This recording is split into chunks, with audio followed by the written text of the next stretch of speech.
yung pera, hindi nila tatanggapin. They're very lucky to have a friend like you. Secret mo silang tinutulungan.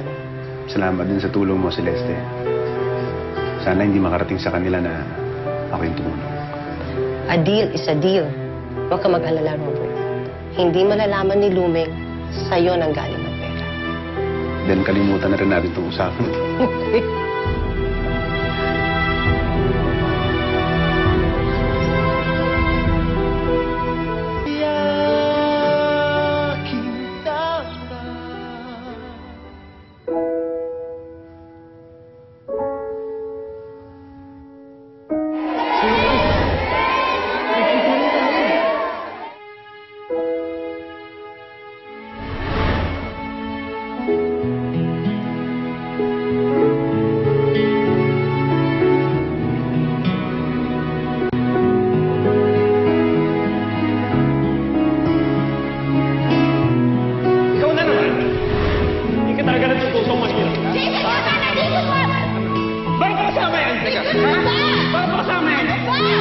Nakita mo to, pare? Siya si Noah. Sa gusto ng pamilya namin para kay Lynette. Tigil ka na! Hindi naman pinsan ko, ha? Tigil ka na!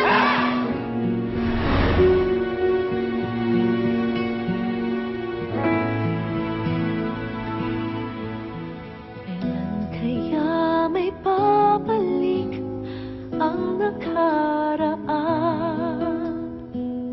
Ngayong aking puso'y puno ng kalungkutan. Subukin mo. Ang problema ba yun? Wala. Sige. Pero kung handa ka lang sabihin sa akin, hindi mo naman makikinig ako. Tamis ng pagsuyo, kailan mahahakan? Hindi pagpapalit kahit kanino man. Asahan mong maghihintay, itakot sa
Si Noah.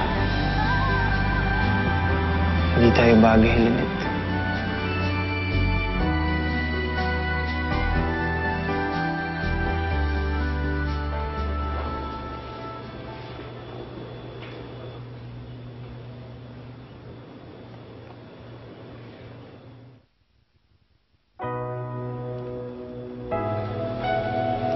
Lynette? Anong ginagawa mo dito? Pinuntahan kita. Bakit hindi mo sinasagot ang tawag ko? Galit ka ba sa akin?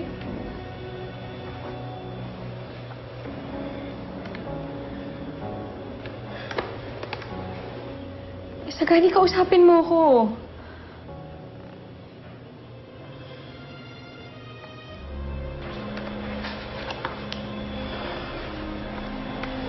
Lynette, hindi tayo bagay. Kalimutan mo na lang ako. Hindi ko kaya.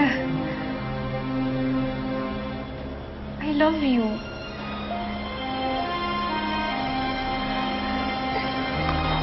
Paano na yung pamilya mo? Hindi naman sila papayag kung... Magtanan na tayo. Lumayo na tayo sa kanila.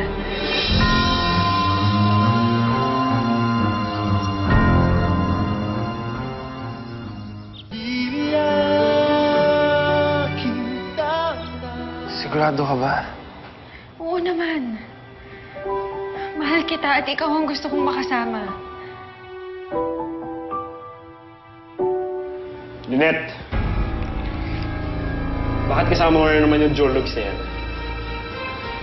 Hindi ka dito. Lynette! Ngayon mo pinsan ko. Jason, wag! Jason, wag! Gagi! Wag!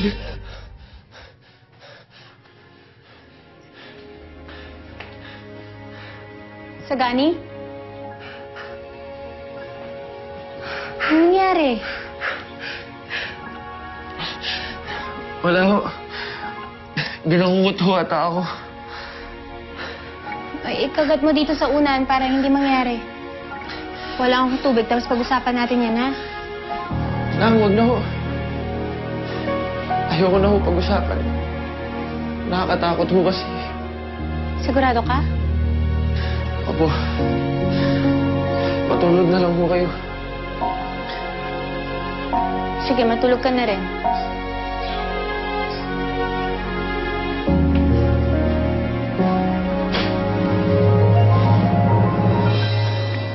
Alam mo, takot na takot talaga ako pagising ko.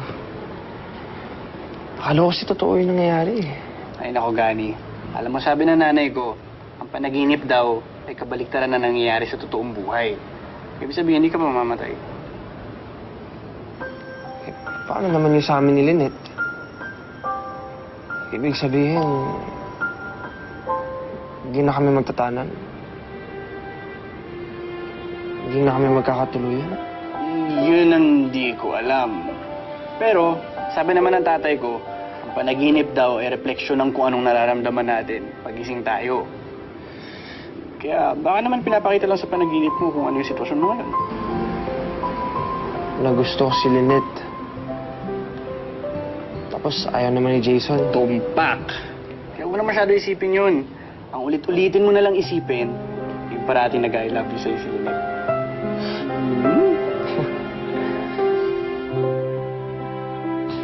Alright, Iya. Shoulder 14. Okay. Everything's ready for your debut. Ang mga invitations na pamigay na rin. Ang food, ako na ang pumili kasi... Oh well, just to make sure na hindi tayo mapapahiya sa mga bisita. Ate Loco, sobrang ganda ng invitation mo. Masquerade ball! Parang Romeo and Juliet lang. Oo nga. Of course. I had the same theme, no, nung debut ko. It's fun to have that kind of theme. You'll never know who's behind the mask.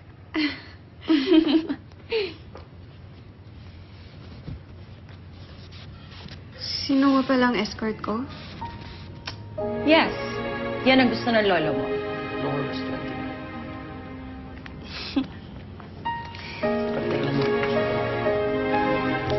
Hey guys, morning. Oh, here's your Prince Charming! Morning. Hi, Patrice. Hi, Kinawa. Lynette. Flowers for you. Thank you. Wow, sobrang sweet, Oh, Noah. Malapit na ang schedule ng mga practices for the cotillion. I-free mo ng